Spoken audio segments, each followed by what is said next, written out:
Claire would probably hate this. Hey friends, I hope your week is off to a great start. Today we're going to be trying out a copycat recipe for Cinnabon cinnamon rolls. So we're doing a copycat recipe, but we're also going a little bit freestyle because I've got Claire Saffitz's dough for the rolls themselves, and then this copycat recipe for the filling and the icing, and then I've made some modifications along the way. So it's a little bit of a Frankenstein, but I'm excited to try it out and share it with you all today. So without further ado, let's get right into it. So first up, we're gonna make the filling. So here in a bowl, I've got my light brown sugar. To that, I'm adding some ground cinnamon, as well as a bit of kosher salt. And we're just gonna pinch this together to get that cinnamon evenly distributed throughout the brown sugar. And try not to get it all over your countertop.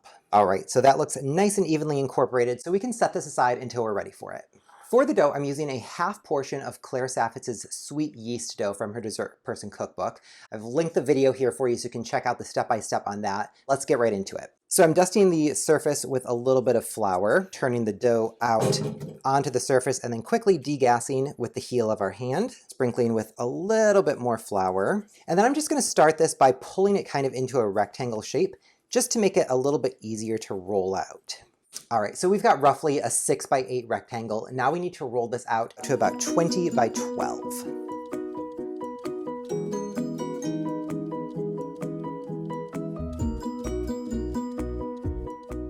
Perfect, so we've got our dough a little over 20 inches wide, a little bit over 12 inches long, and now we can go ahead and get the filling on here. The first part of this filling is a full stick of butter, so you know it's gonna be good. I've got this at room temperature, and this butter does a couple things. One, obviously butter tastes great, and two, it's gonna hold that cinnamon sugar filling in place.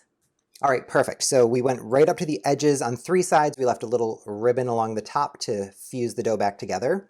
And now taking our prepared brown sugar and cinnamon mixture, we're just going to sprinkle this generously across the surface. And then just using our hands, we're going to spread that brown sugar and pack it into the butter just to make sure that everything's evenly distributed and held in place. So now starting at the long edge closest to you, we're going to slowly just roll this up. Getting it started is the hardest part. Once you've made one rotation or so, it gets a little bit easier. So just hang in there. All right.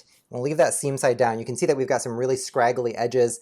Not super mad about it, a little mad about it, but not super mad. And then using a serrated knife, we're gonna cut off about 1.5 inches on each side just to clean it up. Don't worry, I'm going to cook these scraps. So our remaining log is 20 inches wide.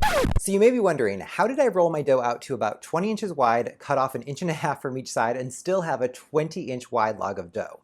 Well, let me explain really quick with some Microsoft Paint level illustrations. So when I roll my dough out, I measure it 20 inches from corner to corner. However, it was a circle and we turned it into a rectangle, therefore we have kind of that round edge, right? So once the dough is rolled up, now that round edge has become the end of the log of dough. That's why it's so scraggly. So we're only really cutting off the things that stuck out beyond the square of our dough. So I hope that makes everything nice and clear. If you have questions as you're making this, let me know in the comments down below. I read every single comment and I respond to all questions. So if you get stuck on something, let me know. I'm happy to help, and enjoy the rest of the recipe.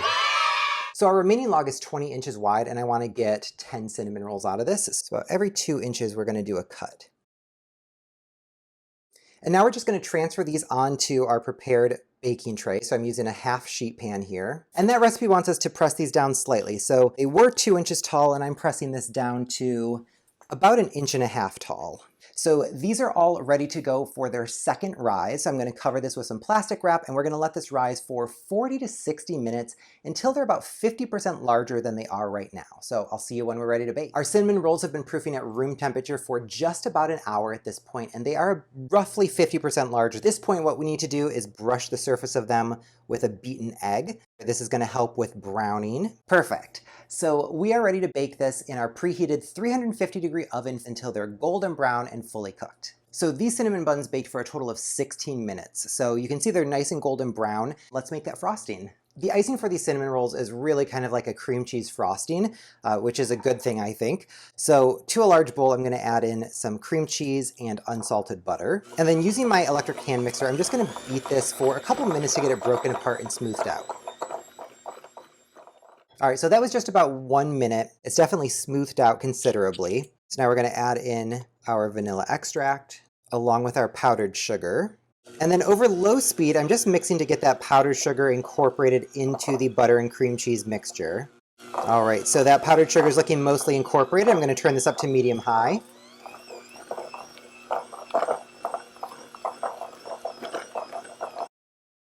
All right, so that's been just about a minute.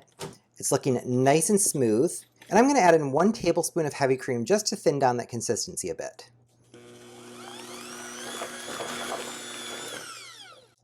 All right, perfect. So this looks great. You can see the texture here. It looks really, really nice and thick and creamy. So really excited to see how this tastes. I'm topping each of the cinnamon buns with a generous dollop of cream cheese frosting and then just smearing it around for even coverage. And this is the end result. So you can see we've got a really nice abundant presence of that cream cheese frosting. The edges are golden brown. The bottom has a nice spiral pattern here, and then obviously that top just looks gorgeous. So I'm super eager to dig in and see how this tastes. So let's give it a taste. Mm. Mm. Big bite. This is really nice. The texture of the bread is incredible, which you already knew from the maple walnut buns. However, here it's got kind of a different vibe because the bottom has a little bit of that crispiness from the sugar and butter that melted out the bottom. Cream cheese frosting hits you so hard.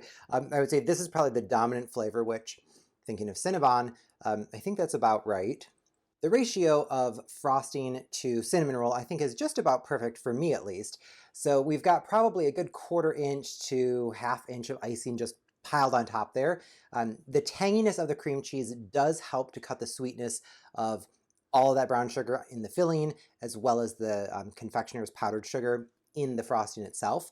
I think Claire would probably hate this, knowing she said she doesn't like overly sweet. This is overly sweet, however, it is kind of working for me. So overall, I think this worked out really well. I was a bit nervous going in Frankensteining a recipe together, but the end result is really tasty, and it's something that I would definitely recommend you give a try if you like sweet Cinnabon style cinnamon buns. So I really hope you enjoyed this week's video. If you did, please be sure to give me a big thumbs up and click subscribe. Thank you so much for watching. I'll see you next week.